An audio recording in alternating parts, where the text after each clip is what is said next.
I don't respect her, nor do I respect you. This is me in my free speech space speaking my truth. Well, let's not attack people. Let's attack their words, attack their ideas. We need to, resort to ad hominems. But, I definitely wasn't attacking anybody. I just was asking Penny a simple I question. know that you weren't, Miley. I know that you weren't. But what is it that you want to ask Penny, or can we move on? Was it answered? Yeah, what is the specific question? Go ahead. Whether or not I rank the fact that it was a contractor that's being mentioned in the email? Or no, if anybody brought it up on stage. Hold on, let me add to that, though. Edward Snowden was just a contractor through the NSA and the CIA, right? He worked for, what the hell was the name? I can't think of it right now.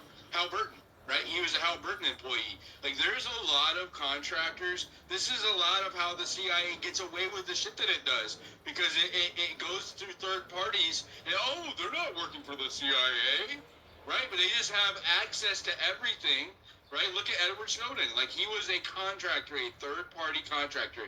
He didn't work directly for them. He was a contractor underneath them. So I just want to highlight that a lot of the whistleblowers that come out don't work directly for these agencies. They work for contractors they're contracted out through third parties of these agencies. And that's another way to, what Dustin, Miley, I'm almost done, to how Dustin highlighted is some of the legal fare and the lawfare that these agencies use to avoid scrutiny by the public, right? He pointed out earlier that they'll work through third-party attorneys and act under attorney-client privilege to make it hard for us to get transparency with a lot of the things that they're doing here. Go ahead, Miley, and then we'll continue. I was just going to say that whatever Doc was talking about, he mentioned that this was directly under Biden. I mean, even Schellenberger references that some of this work was in early 2020, which would have been when Trump was president, right? So it wouldn't have been under Biden. He wasn't elected until the end of 2020. So that was actually under Trump. Yes, but we know that the deep state was going after Trump. We know that for a fact because of the Russia files. We know that they were acting illegally beyond the scope of their powers granted, under the Constitution. But as part of the executive branch, the CIA was still going after Trump. And to pretend that it wasn't happening while Trump was the president, and to pick on that one particular point I made, it just shows how ridiculous your analysis is. It's not one point. If Penny and Wolf kicks us all off stage right now, everyone in the stage right now, and if Diligent's disappointed, that's going to be Diligent's buck, right? Because it's his space. So, the theatrics, I just don't understand. It was Donald Trump's administration. Their appointments, he picked these people to serve in his White House. Hold on. They're citing, you guys you're missing the mark anyways. This report, the things that I'm reading are from 2021. Donald Trump wasn't in office. No, it's 2020. I'll screenshot it and send it to you. But the report that I just cited, Miley, let me finish, please. The report that I just cited was in 2021. They were using information and occurrences that happened in 2020. They were using January 6th. They were using COVID as ammunition to justify the formation of this censorship governance board. In these reports here, this is post Donald Trump. They even highlighted some of the internal communications talking about taking him off the platform. This is post Donald Trump's presidency. The timing of it is not really all that important to me. I mean, if you look at just the Hunter Biden laptop story specifically, that is absolutely not something that Trump was going to want to suppress, right? So we can see what the motives are. We see what it is that they're trying to oppress, and it's not stuff that is like part of Trump's agenda that he would like to. And besides, this isn't even really a space about presidents or about the presidential election. This is about what's happening in America right now in terms of censorship on our social media, and we need to do something about that going forward. Well, it is, right? Because the FBI is in cahoots with the social media. It's still happening, though. That's the biggest problem. Is we're in an election year, and the very blatant election interference using social media to control information is still happening right now. That should be at the forefront of what's happening. Is the fact that this is still going on, and we're in an upcoming election that is probably going to be one of the most consequential presidential elections, I would argue, in our nation's history, or at least in the last 100 years. So why did Elon Musk suspend Allen the other day? Is that Joe Biden's fault too?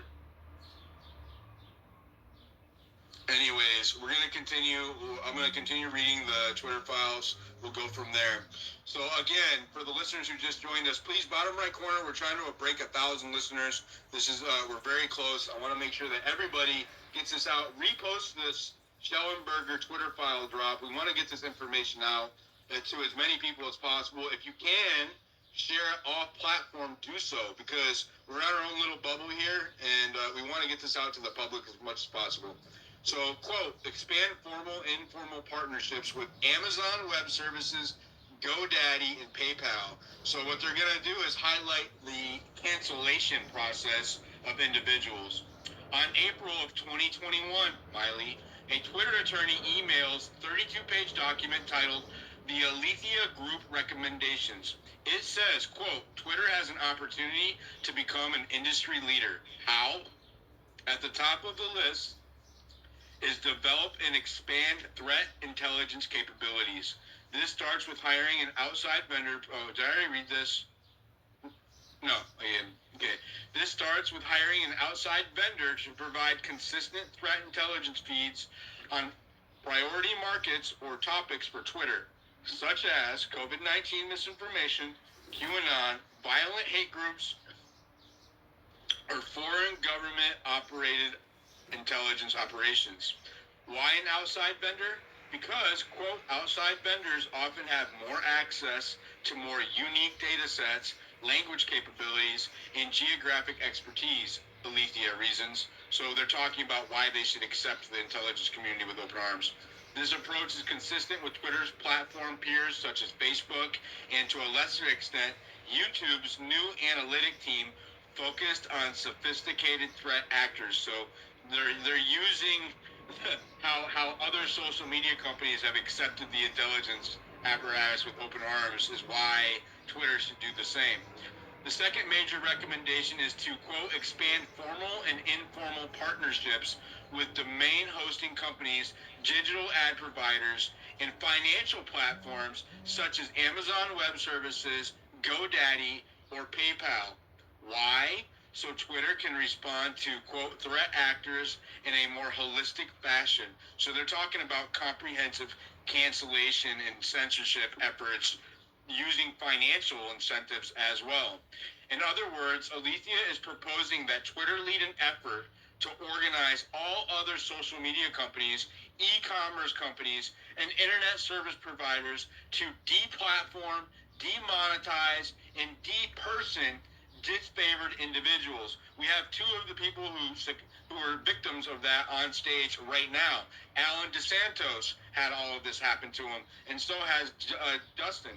This is an international effort. Brazil did the same thing through Twitter and other companies to Alan that Twitter and the government did to Dustin, who is on stage with him right now.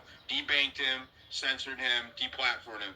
Alethea also proposes developing systems to place content from purveyors of, quote, misinformation and disinformation into a, quote, void that users can't see or share it. This could include not allowing content to load from their websites, sending users to an error page, having adversaries inadvertently tweet dog pictures, guinea recipes or sports scores. So what they're talking about is not even letting you know. They want an error to pop up so that you don't know that you're being censored. According to Alethea, threat intelligence could still be gathered within these artificial environments and used to inform future action against threat actors. So there we go, the thought police. Other recommendations from Alethea are for Twitter to, quote, create a more diverse team, expand reporting options for users, and invest in a program that will teach news literacy to high school students and college students. So they're going as far as to they want to expand the program into indoctrinating our youth into accepting and being pro-censorship. Over email, Nina Jankowicz, sorry, I just lost the page. Somebody just